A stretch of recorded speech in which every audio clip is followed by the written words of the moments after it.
the Ten Commandments. Ano ba yan? Eh di may iba ka. Sinabi na nga, wala nang ibang pangalan eh, kasi dadagdagan mo ng ibang the Ten Commandments. Ano ba yung the Ten Commandments? Pangalan din na. Kala nila kasi pag commandments, 10 commandments na. Oo, nabi na ako, ang commandments kasi authority yan. So, yun. Hindi na 10 commandments. Hindi na naman 10 commandments ang authority. Sa Matthew 5:19, kung babasahin mo sa English yung kaya't ang sino mang sumuway sa isa sa kaliit-liitan mga utos na ito at ituro ang sa mga tao ay tatawagin kaliit-liitan. Pag binasa mo sa English yan, yung kaliit-liitan mga utos yan, list of the commandments. O 10 commandments lang ang commandments. Kaya pagka nakabasa kayo ng commandments, naku, mag-ingat kayo. Hindi 10 commandments yan. Ang commandments sa panahon ngayon, wala na yung commandments noong panahon ni Moses. Ang commandments sa panahon ngayon, ito yung sa 1:14. Basa. 1:12, versikulo 49 kasi 50. 1:12, 49:50. Sapagkat ako'y hindi nagsasalita na mula sa aking sarili, kundi ang Ama na sa akin ay nagsugo ay siyang nagbigay sa akin ng utos kung ano ang dapat kong salitain at kung ano ang dapat kong salitain. Dapat kong sabihin, At nalalaman ko na ang kanyang utos ay buhay na walang hanggan. Bigay mo, yung utos ito ay papalagay ng 10 utos yan. Ay di ba't mga para silang mga presidente, para silang mga teacher at para silang mga abogadong nag-aaral na naging tangayan? Sige nga, teacher ka o pagkatapos nakabasa ka lang ng utos, 10 utos na. Para kasi Suryano yan. Nang palitan ng pagkasaserdote, kailangan palitan ang kautusan. O ano yung kautusan kay Suryano? Ikapu. Biruin mo, ikapu lang pala kautusan kay Suryano. At yung nakakabasa ng utos na ito, yung 10 utos na ang kumanin sa kanila. Kung ano yung sinasalita ni Kristo, yan yung utos sa kanilang Ama, yan yung kumanin sa authority sa kanilang Ama yun. Ayan yun. Kaya pagdating ngayon sa 8:3 ng Roma, ang kautosan ng Espiritu ng buhay na kay Kristo Jesus. Nasaan? Kay Kristo Jesus. Wala sa dalawang tapos na bato, ha? Unawain nyo yan. Kaya kay Moses pa. Diba ka?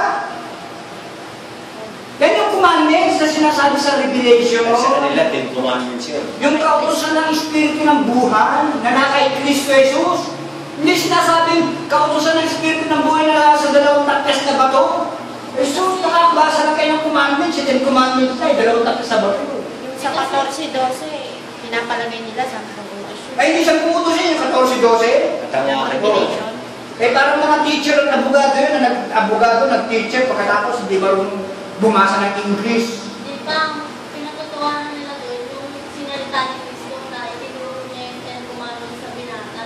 Kaya yung sinasabi dito sa 12:49, yung sinalita ni Kristo na 10 commandments na iniutos sa binata, yun. Yun ang akala nila. Yun ang buhay na walang hanggan. Magkaiba yun. Sige, sakyan na natin na itinuro ni Kristo yung 10 utos. Sakyan na natin.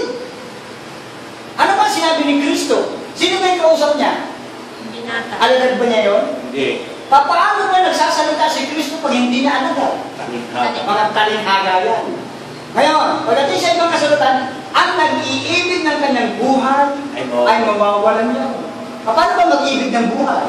Gaya ng binata, Guru! Ano ba ang kailangan ko ba para rin pumasok sa buhay ng buhay niya? Tinuro na may siya kung utos. Hindi para maging buhay na lang. Diba? Labas-pasok na turo yan. Si Kristo pa lang, labas-pasok. Labas-pasok din si Kristo, no? Pero ano sinabi niya? Ang nag-iibig ng kanyang buhay ay mawawalan niya.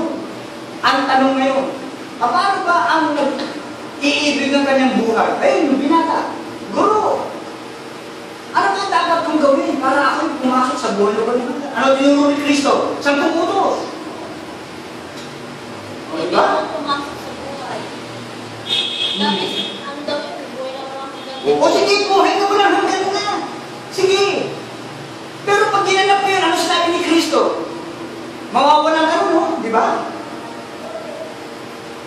Hindi nila alam yan. Mawawalan na. Hindi nila alam yan. Maraming hindi nakakaalam yan. Tayo lang ang nakakaalam nun. At pag-aralan niyo, Tinalakay na natin yan.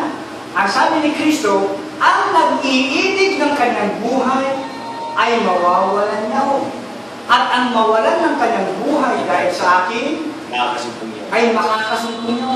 Ang tanong, paano ba malalaman ang taong nag-iibig ng kanyang buhay? Gaya nga nung binata. O, di ba?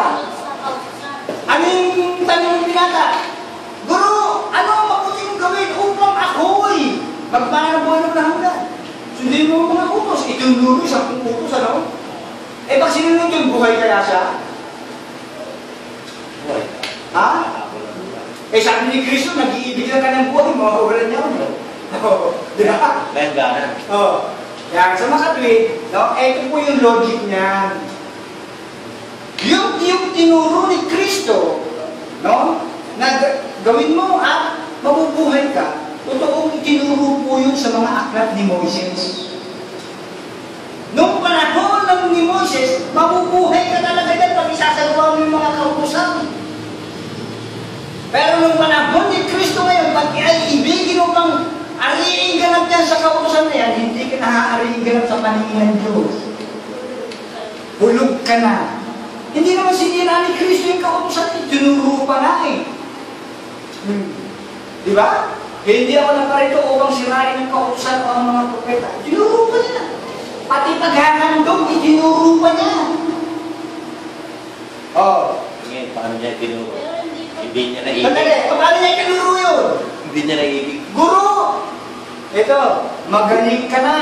Diba? Kasi merong leketong doon na pinagaling niya eh. Pumunta ka sa saserdote at pakita ka sa kanya na ikaw ay gumaling na. At ihain mo ang handog na iahandog mo. Tinuro mo na yung paghahandog. Pero nung mamatay na siya, nung mamatay na siya, ano sinabi ni Apostol Pablo?